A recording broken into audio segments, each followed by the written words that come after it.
Supreme কোর্টে 26,000 চাকরি বাতিলের রায় পুনর্বিবেচনার আবেদন জানালো এবার রাজ্য সরকার এবং এসএসসি। আগামী 8ই মে রিভিউ পিটিশনের শুনানির সম্ভাবনা রয়েছে।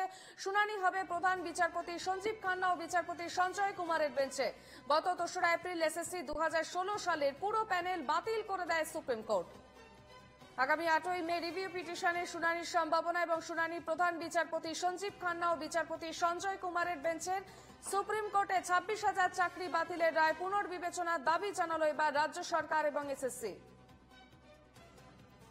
বিস্তারিত জানাবে টেলিফোন লাইনে রয়েছেন আমাদের প্রতিনিধি দেবিকা মজুমদার। দেবিকা, একেবারে দেখো, প্রায় 26,000 শিক্ষক শিক্ষিকা, শিক্ষাকর্মী ও অশিক্ষক কর্মচারীদের চাকরি বাতিলের যে সুপ্রিম কোর্টের রায় ছিল সেই রায়কে পুনরায় বিবেচনা করার জন্য আবেদন জানিয়েছে এ রাজ্যের সরকার এবং রাজ্যের স্কুল সার্ভিস কমিশন। নিয়োগ দুর্নীতি মামলায় আমরা জানি গত 3রা এপ্রিল এসএসসির 2016 সালের সম্পূর্ণ প্যানেলকে বাতিল করে দেয় সুপ্রিম কোর্ট এবং সে সময় আদালতের বক্তব্য ছিল যে কারা যোগ্য এবং কারা অযোগ্য চাকরি প্রাপক সেটা নির্দিষ্ট করা সম্ভব হয়নি, তাই এক্ষেত্রে সকলেরই নিয়োগ বাতিল করা হলো। এরপর রাজ্য সরকারের পক্ষ থেকে জানানো হয়েছিল যে তারা এই রায় মানছেন না এবং এই রায় যাতে পুনর্বিবেচনা করা হয় শীর্ষ আদালতের কাছে, সেই মর্মে তারা আবেদন করবেন এবং সেই মর্মে তারা রাজ্য সরকার ও এসএসসি কর্তৃপক্ষ সুপ্রিম কোর্টে রিভিউ পিটিশন ফাইল করেছেন এবং আমরা যেটা জানতে পারছি যে আগামী 8ই মে এই রিভিউ পিটিশনের শুনানি করা হতে পারে।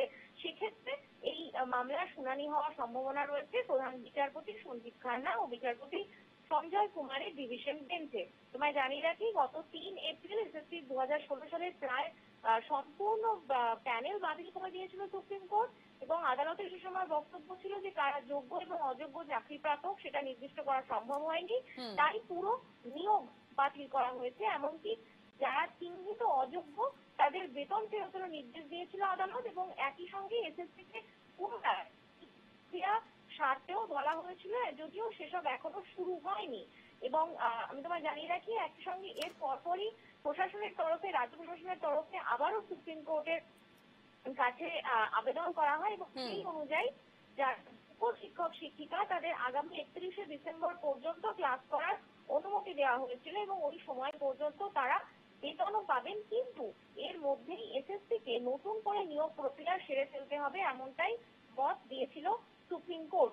এক্ষেত্রে এই যে রিভিউ পিটিশন রাজ্য এবং এসএসসির তরফে দায়ের করা হয়েছে সেই রিভিউ পিটিশনে দাবি করা হয়েছে যাতে শীর্ষ আদালত যোগ্য অযোগ্যদের আলাদা করে আগের যে রায় রয়েছে অর্থাৎ 3রা এপ্রিলের যে রায় রয়েছে সেই রায়কে পরিবর্তন করুক বা নতুন করে এই মামলায় তাদের রায় দিন যাতে যোগ্যদের কাউকে চাকরি হারাতে না হয়। এখন দেবিকা নজর রাখো, আপাতত ধন্যবাদ।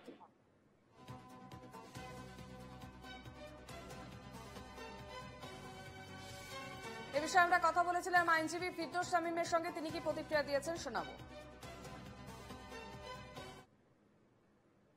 সরকার এবং এসএসসি উভয়েই যে রিভিউ অ্যাপ্লিকেশন করেছেন, আমার ব্যক্তিগত ধারণা যে তাতে খুব বেশি লাভ হবে না।